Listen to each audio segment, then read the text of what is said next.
আসসালামু আলাইকুম প্রিয় ফুটবল ফ্যান্স।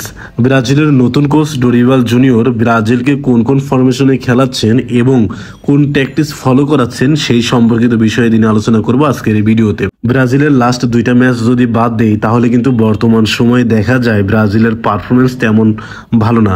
যখনই ডোরিবাল জুনিয়র ব্রাজিলে জয়েন করলেন, তার কোচিং শুরু করলেন, তারপর থেকে মাত্র দুইটা ম্যাচ খেলেছে। একটা হচ্ছে ইংল্যান্ড এবং অপরটি হচ্ছে স্পেনের বিপক্ষে। ইংল্যান্ডের বিপক্ষে 1-0 গোলে জিতলেও পরবর্তী স্পেনের ম্যাচে কিন্তু 3-3 গোলে ড্র করেছে।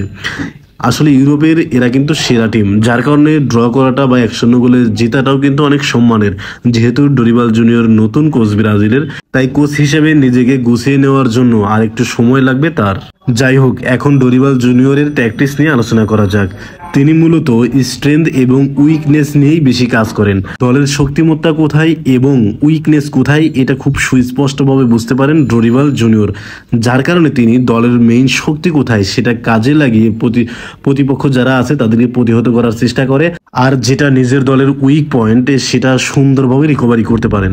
লাস্ট কিছু বছর নেইমার জুনিয়র ছাড়া ব্রাজিলের ফরওয়ার্ড লাইন কিন্তু একদম যাচ্ছেতাই অবস্থা ছিল, যার কারণে একের পর এক ফরওয়ার্ড কিন্তু ফিরমিনো থেকে শুরু করে গ্যাব্রিয়েল জেসুস, রিচার্লিসন এরা কিন্তু অনেক সময় পেয়েছেন, কিন্তু তারা তাদের নিজের দলে সেরাটা দিতে পারেননি, যার কারণে কিন্তু স্কোয়াড থেকে বাদ পড়েছেন।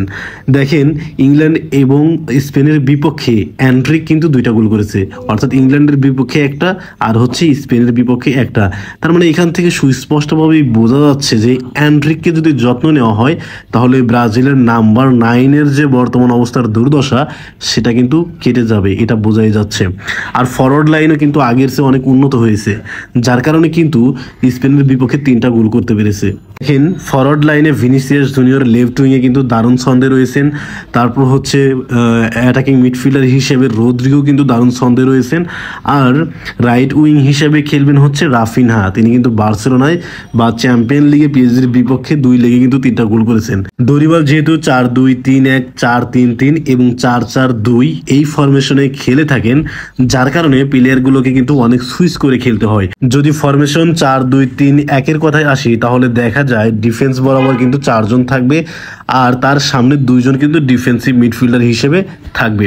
যেহেতু গুইমারেস এবং গোমেজ ডিফেন্সিভ মিডফিল্ডার হিসেবে খেলতে পারে, তাই বলাই যায় যে তারা স্টার্ট করবে ডিফেন্সিভ মিডফিল্ডার হিসেবে যদি 4-2-3-1 ফরমেশনে খেলা হয়। যদি এরকমটাই হয় তাহলে লুকাস পাকেতা নাম্বার 10 পজিশনে কিন্তু খেলবেন, আর নাম্বার 10 পজিশনে অন্য ফরমেশনে যেহেতু রদ্রিগো খেলে থাকেন, তাই রদ্রিগো কিন্তু এই ফরমেশনে সেন্ট্রাল ফরওয়ার্ড হিসেবে খেলবেন, অথবা তাকে সাব করানো হবে। যে ফরমেশনই হোক না কেন, ভিনিসিয়াস জুনিয়র এবং রাফিনা কিন্তু স্কোয়াডে থাকবেনই, কারণ তাদের যে স্পিড যে কোনো টিমের ডিফেন্ডারদের বোকা বানিয়ে অতি সহজেই কিন্তু ডিবক্সে ঢুকে পড়েন, যার কারণে কিন্তু ডোরিবাল জুনিয়র, ভিনিসিয়াস জুনিয়র এবং রাফিনাকে মেইন 11-এ রাখবেন। ব্রাজিলের কোচ হিসেবে জয়েন করার পর এখনো কিন্তু ডোরিবাল জুনিয়র ব্রাজিলকে 4-2-3-1 ফরমেশনে খেলাননি।